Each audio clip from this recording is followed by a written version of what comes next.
abang sudah jadi influencer bukan untuk I nak buat TikTok. Sebab I dah buat banyak-banyak filem dalam Malaysia, dalam negara luar negara. I dah buat banyak-banyak filem, tapi I baru buat filem tajuknya bukan hantu biasa-biasa. Filem ini abang sudah tak ada duit. Macam mana I nak buat promosi? So sebab ini I fikir macam okay, apa I boleh buat lah. So sebab ini I jadi TikToker. Sebab I nak cari hadiah atau I nak promote filem saya. Tapi tiba-tiba abang sudah jadi abang Sado. Ramai orang dah kenal abang Sado. So alhamdulillah.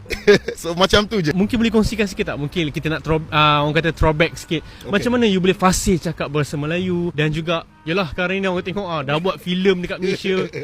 So macam mana? Alhamdulillah. Sebelum ini I tak boleh cakap Melayu sebab I tak pemina. Tapi bila I pergi uji bakat, abang sudah profesional pelakon. So I suka pergi uji bakat untuk filem-filem baru. Tapi bila I pergi uji bakat, tak ada orang yang nak select abang Sado sebab I tak boleh cakap Melayu. So kalau I pergi sini, director nak cakap dengan abang Sado, tak boleh cakap. Abang Sado tak boleh faham. So macam I fikir macam okay, I think I need to ajak bahasa Melayu. So ini reason why I cubalah. I pick sini, pick sana. Kalau you cakap sekarang, I mesti ambil 1 point dari sini. I Google search. I tahu tak, Google search pun tak dapat. So macam tu I ada friend, kawan-kawan saya yang Bumi Putra lah. So you dah berapa tahun menetap di Malaysia sehingga you boleh fasih bahasa Melayu dan juga aktif dalam orang kata aktiviti seni di Malaysia, which is perfilman? Saya duduk sini 11 tahun. Boleh cakap Melayu I think 7 tahun je. 5 tahun abang sudah duduk sini I tak pernah, I tak no interest at all. Tapi 7 years ago I'm like okay, mestilah sebab I nak buat I feature dalam banyak-banyak filem dalam Malaysia. So macam mana I boleh duduk sini, makan sini, tak boleh cakap bahasa Melayu? Orang Nigeria yang pertama di Malaysia yang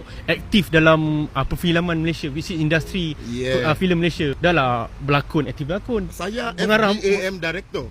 DAM penggarah, seniman aktor. So saya yang pertama lah orang Nigeria yang pertama jadi macam ni. Tapi all this FDM director I dah kerja dengan dia. Seniman presiden which is Z Saidi I dah kerja dengan dia. Matt London sebelum dia meninggal I dah kerja dengan semua. So bila abang sudah kata I nak jadi seniman aktor, you professional actor man, mari.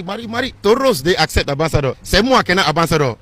Macam abang Sado. Semua orang tak tahu abang Sado professional pelakon. Semua fikir ini TikToker je, ini influencer je. Tapi I tak kisahlah. Ada aku kisah sebab I promote filem saya hari-hari. So sebab I nak promote filem saya, ini reason why I jadi TikToker. Bukan I nak buat TikTok sebab I nak hadiah atau influencing. No.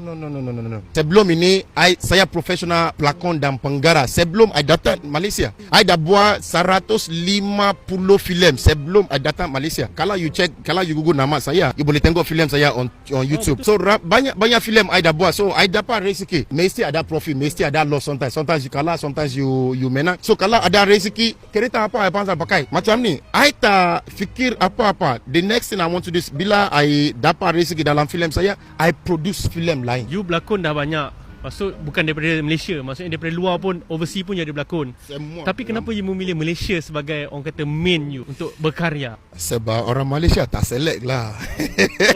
Orang Malaysia bagus, I flex for you. Orang sana select lah.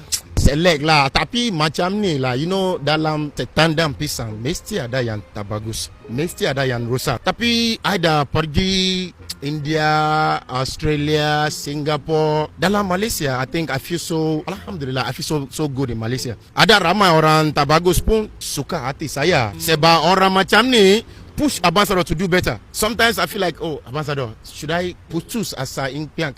No, I tak boleh putus impian saya. When they say balik kampung awak lah, hitam. Bila dia cakap macam tu, I cakap bapak hitam macam tak boleh cakap macam tu. So orang macam ni push abang Sado to do better. Because I tahulah ramai orang kena bully hari-hari. So saya ada strong platform. Ramai orang pemina abang Sado, ramai orang suka saya, ramai orang support saya hari-hari. So kalau I give up, I am not a good example to all these people. Sebab ini I just keep going. Orang bagus macam tu je. You tak teringin ke mungkin satu hari nanti you angkatkan martabat ataupun karya you yang di Malaysia untuk pergi ke overseas?